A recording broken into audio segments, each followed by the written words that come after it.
Hej, vi er Carla, Freja og Oliver, og vores problemformulering er: hvilke interne udfordringer står den danske velfærdsstat overfor, og hvordan skal vi håndtere disse? Vi har 4 underspørgsmål. Nummer 1. Redegør for centrale træk ved den danske universelle velfærdsstat. Nummer 2. Hvilke 3 centrale udfordringer står vi overfor? Nummer 3. Hvordan har de udviklet sig gennem årene, og hvordan kan de løses? Og nummer 4. Er konkurrencestaten den moderne velfærdsstat? Ja, og jeg vil starte med at redegøre lidt for de centrale træk ved den her danske universelle velfærdsstat. Og i Danmark har vi som sagt den universelle, også kaldet skandinaviske velfærdsstat. Et af de centrale træk ved den her, det er, at vi har adgang til rigtig mange sociale ydelser, såsom f.eks. folkepension og overførselsindkomster. Og de her forskellige ydelser, de bliver primært finansieret af skatterne. Og de grundlæggende værdier i den her velfærdsmodel, det er lighed, fællesskab og solidaritet. Og der er selvfølgelig både fordele og ulemper ved den her velfærdsmodel. Fordelene, det er blandt andet, at vi har lige mulighed for alle, og vores velfærd, sundhed og fremtid, den er mere eller mindre sikret som borgere i Danmark. Ulemperne, det er dog for eksempel, at vi har rigtig høje skatter, fordi de jo skal kunne finansiere alle de her ydelser, og at vores velfærdsmodel er relativt let at udnytte. Man kalder også den her velfærdsmodel for den danske velfærdsmodel, fordi at den adskiller sig rigtig meget fra, hvad de har i andre lande. Og det gør de på følgende måder. Vi har rigtig mange gratis ydelser, som jeg nævnte, og høje sociale ydelser. Visse sociale ydelser, de er ens for alle, uanset indkomst. Så har vi et højt skattetryk og en høj grad af omfordeling fra rige til fattige. Og den danske velfærdsmodel, den kaldes også et slags sikkerhedsnet, fordi at de svage i samfundet, som kronisk syge og arbejdsløse og gamle osv., de altid vil have en slags hjælpende hånd i det offentlige, så de aldrig skal bekymre sig om at leve under fuldstændig uacceptable levevilkår. Ja, og så har vi de her 3 centrale udfordringer for velfærdsstaten, og den første, det er forsørgerbyrden, eller også kendt som ældrebyrden. Fordi i Danmark, der har vi i løbet af de seneste år, så har vi fået ulighed blandt de forskellige generationer, og ja, det er så det, der har skabt den her forsørgerbyrde. Med årene, der er den ældre del af befolkningen, den er blevet større og større, mens at den yngre del af befolkningen, den er blevet formindsket. Og det skaber så den her uligevægt i det offentlige budget, da den ældre del af samfundet er mere end resten af befolkningen afhængig af velfærdsstatens offentlige ydelser og serviceydelser og omfordeling. Og de bliver derfor en rigtig udgiftstung belastning for resten af samfundet. Og derudover er der også noget, så der bliver skabt noget, der hedder den demokratiske uordning, da de unge, nu om dagen, de vælger arbejde som erhvervsaktiv fra. Ja, og man siger, at der ligesom er 3 overordnede løsninger på det her problem, eller i hvert fald dem, der bliver snakket mest om. Den første, det kunne være at øge udbuddet af arbejdskraft, det vil sige for eksempel, at man kunne øge arbejdstiden for dem, der allerede er på arbejdsmarkedet, eller hæve aldersgrænsen for folkepension og efterløn. Og på den måde, så vil flere altså betale skat, så hvis man altså får de her ældre til at arbejde længere, så vil det være en slags dobbeltgevinst for staten, i og med at de så både betaler skat, og at de sparer staten for en masse af de her udgifter til pension. Den anden kunne være offentlige besparelser og mere brugerbetaling, og det kunne man gøre ved at foretage nogle markante besparelser i den offentlige sektor, således at statens udgifter de bliver reduceret. Og det kunne så suppleres med brugerbetaling. Og den her løsning, den vil så præge vores velfærdsmodel ret meget i den liberale retning. Og den sidste, den er meget simpel, det kunne være at hæve skatterne. Den løsning er der dog ikke så mange, der er så vilde med, fordi vi i forvejen har ret høj skat her i Danmark. Ja, og grundet den her ældrebyrde, så kommer velfærdsstaten nu i en rigtig stor knibe, fordi at den ældre del af befolkningen og også resten af befolkningen, de forventer, at velfærdsstaten de vil takle det her problem og løse det på en tilfredsstillende måde for alle parter. Problemet er bare, at de fleste af de her løsninger, de kræver nedskæringer, hvilket danskerne ikke er særlig glade for. Så derfor står velfærdsstaten i endnu et problem, fordi at danskerne de forventer simpelthen mere, end velfærdsstaten egentlig kan yde for dem. Og derfor er de rigtig svære at tilfredsstille, og derfor bliver de rigtig typisk skuffede og sure og arge.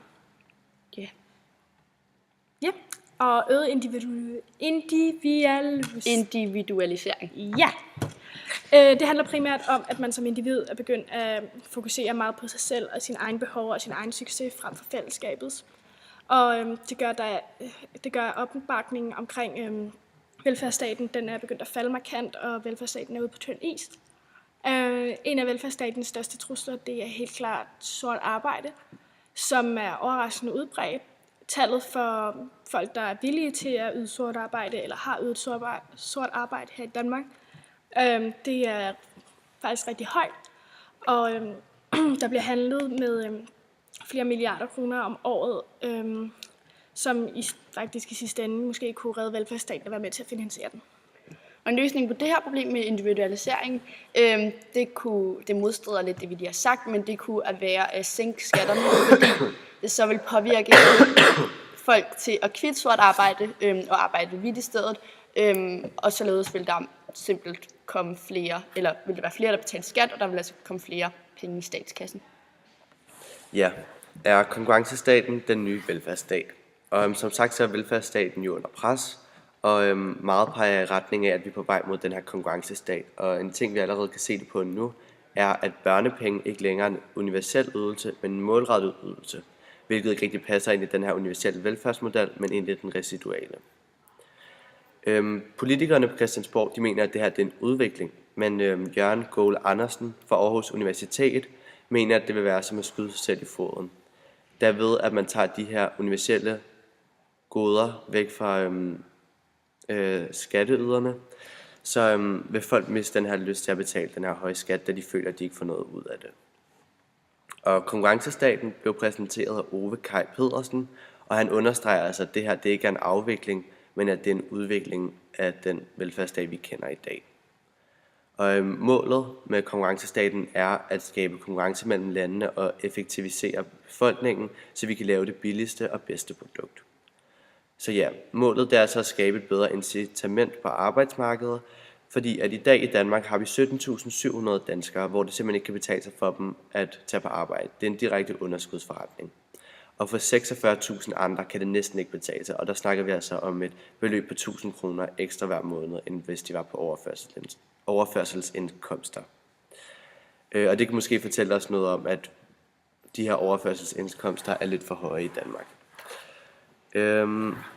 I velfærdsstaten så er man fokus på det enkelte individ, og det er altså op til den studerende selv at vælge, hvad de har lyst til at uddanne sig som.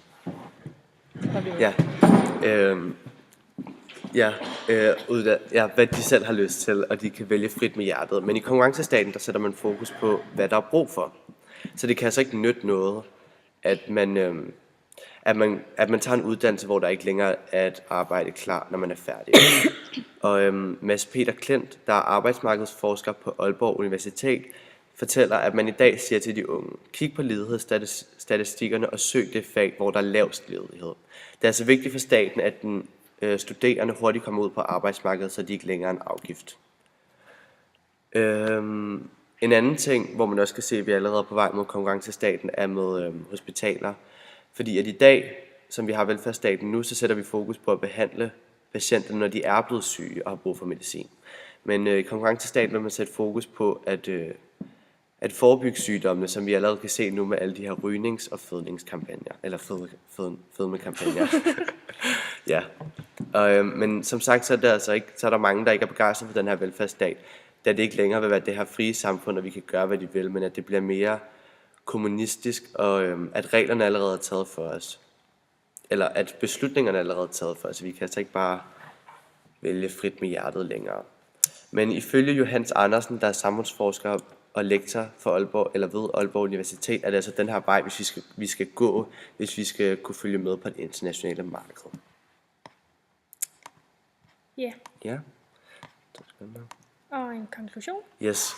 Og efter den her opgave kan vi altså konkludere, at velfærdsstaten står over for en del store interne problemer. Og de her problemer, de skal altså løses snarest muligt, for ellers så vil den her velfærdsstat, som vi kender i dag, ikke længere eksistere. Og det er altså på grund af den her pengemangel og mangel på arbejdsressourcer. Og vi må højst sandsynligt nok tage brug af nedskæringsstrategien og udviklingsstrategien, hvis vi skulle kunne overleve på det internationale marked. Og hvis vi skal overleve og hvis vi skal undgå den her konkurrencestat, hvor man ikke længere kan vælge med hjertet.